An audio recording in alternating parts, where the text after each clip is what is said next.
মা বাবা আছে, মা বাবার খেদমত করিবেন। হুমা জান্নাতুকা ওয়া নারুকা, রাসূল বলেন তোমার মা বাপ তোমার জান্নাত, তোমার মা বাপ তোমার জাহান্নাম। মা বাপ যেদিন চলে যাবে সেদিন বুঝবা কি হারিয়েছো। বাবার মতো আপন, মায়ের মতো আপন এই দুনিয়াতে আর কেউ হবে না। মা বাপকে মোহাব্বত করেন, ভালোবাসেন, তাদের থেকে দোয়া নেন, তাদের জন্য আপনার জীবনের সর্বোচ্চ দিয়ে তাদেরকে খুশি করার চেষ্টা করেন। নবীজি বলেন মা বাপ যার উপরে খুশি, রেদা রব্বে ফি রেদাল ওয়ালিদাইন, যার উপরে মা বাপ খুশি তার উপরে আরশ আজিমের মালিক আল্লাহ তাআলাও খুশি হয়ে যাবে। এক সাহাবী এসে বলেন ইয়া রাসূলুল্লাহ ইন্নী উরিদুল জিহাদ, আমি জিহাদে যেতে চাই। নবী বলেন হাইয়ুন আবওয়াইকা, তোমার মা বাপ কি বেঁচে আছে? সাহাবী বললেন নাআম ইয়া রাসূলুল্লাহ। নবী বললেন তোমার মা বাপ বৃদ্ধ হয়ে গেছে, বুড়া বুড়ি হয়ে গেছে, তুমি মারা গেলে জিহাদের ময়দানে তোমার মা বাপকে দেখার কেউ নাই। সাহাবী জিহাদের ময়দানে যাওয়ার প্রয়োজন নাই, ফাফিহিমা ফাজাহিদ, ঘরে চলে যাও, মা বাবার খেদমত করো। মা বাবার খেদমত করলে জিহাদের সওয়াব আল্লাহ তোমার আমলনামায় মা বাবার খেদমতের উসিলায় লিখে দিবেন। মা বাবার খেদমত করন মানে জিহাদ করন সওয়াব। মা বাবার দোয়া কবুল, সালাতু দাওয়াতিন মুস্তাজাবাত, নবী বলেন তিনজনের দোয়া কবুল, লা শাক্কা ফিহিন্না, তাদের দোয়া কবুল হবে তার মধ্যে কোনো সন্দেহ নেই। কেউ আপনার জন্য দোয়া করেছে, আপনার বন্ধু বান্ধব, দোয়া কবুল হতেও পারে নাও হতে পারে, 50-50। কিন্তু মা বাপ যদি দোয়া করে, এই মা বাপ হয়তো অশিক্ষিত, একদম গ্রামে থাকে, বুড়াবুড়ি হয়ে গেছে, জীর্ণ শীর্ণ কাপড় পরে, আপনি স্মার্টফোন চালান, আপনি ডিজিটাল কোটটায় স্যুট পরেন, আপনি ডাক্তার, ইঞ্জিনিয়ার, কাবা শরীফের ইমামও যদি হয়ে যান, আপনার মা বাবার চাইতে আপনি বড় হতে পারবেন না।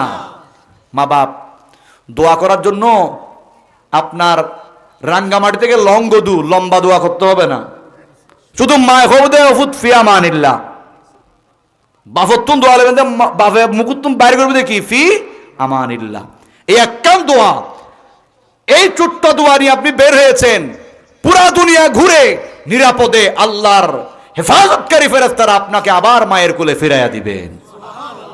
হায়াতে, ইজ্জতে, রিজিকে, দৌলতে বরকত চান, সম্মান চান, বড় কিছু হতে চান, ব্যবসায়ী হতে চান, জ্ঞানী গুণী হতে চান, সম্মান পেতে চান, মা বাপ থেকে দোয়া নেন।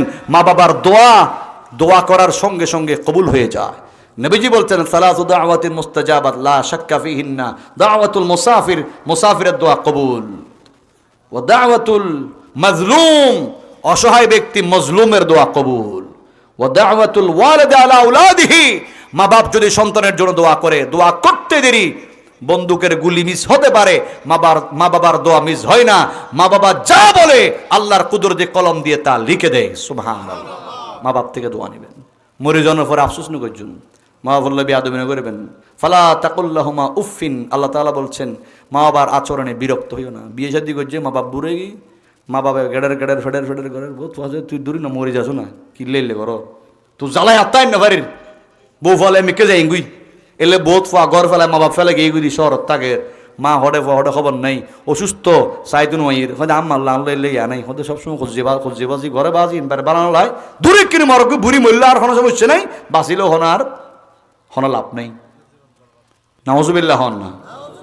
খবরদার, মা বাপ বেঁচে থাকতে তাদেরকে মূল্যায়ন করেন, যে মা অতি কষ্ট করে আমাকে আপনাকে গর্ভে ধারণ করেছেন, 10টি মাস গর্ভে ধারণ করেছেন, অতি কষ্ট করে প্রসব করেছেন, অতি কষ্ট করে 2টি বছর বুকের দুধ পান করে আছেন, মায়ের রক্ত মাংস খাওয়াই আপনাকে আমাকে বড় করেছেন।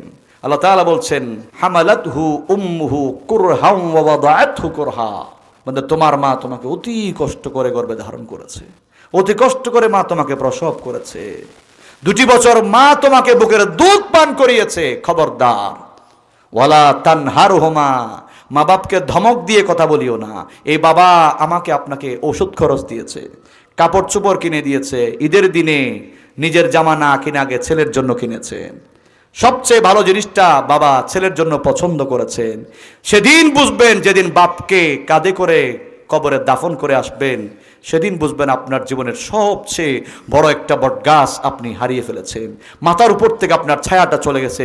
চোখ বন্ধ করে চিন্তা করবেন, ওই বাপ যে বাবা আপনাকে কোলে কাঁধে করে বড় করেছেন, সাথে সাথে মসজিদে নিয়ে গেছেন, সারা জীবনের ইনকামটুকু আমার আপনার জন্য খরচ করেছেন, ঝড়ে তুফানে ঘর ভেঙে গেছে, মা বাবা কষ্ট করে, বাবা আরামের ঘুম হারাম করে, মাথার গাম পায়ে ফেলে টাকা পয়সা ইনকাম করে ওই টাকা দিয়ে আপনার জন্য আরামে থাকার জন্য ঘর বানিয়ে দিয়েছে, ঠিক কিনা?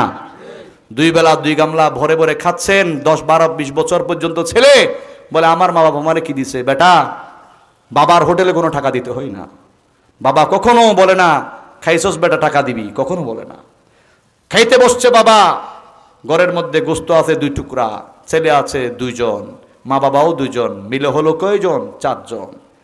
বাবা মা গোস্তের সাথে আলু আছে, আলু আর ঝোল দিয়ে ভাত খায়, গোস্তের টুকরাগুলো ছেলের পাতে তুলে দেয়। এই মহব্বত, এই ভালোবাসা, মা বাপ যেদিন চলে যাবে সেদিন বুঝবা কি হারিয়েছ।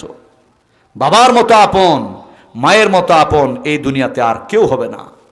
মা বাপকে মহব্বত করেন, ভালোবাসেন, তাদের থেকে দোয়া নেন, তাদের জন্য আপনার জীবনের সর্বোচ্চ দিয়ে তাদেরকে খুশি করার চেষ্টা করেন। নবীজি বলেন, মা বাপ যার উপরে খুশি, রেদা রব্বে ফি রেদাল ওয়ালিদাইন, যার উপরে মা বাপ খুশি তার উপরে আরশ আজিমের মালিক আল্লাহ তাআলাও খুশি হয়ে যাবে।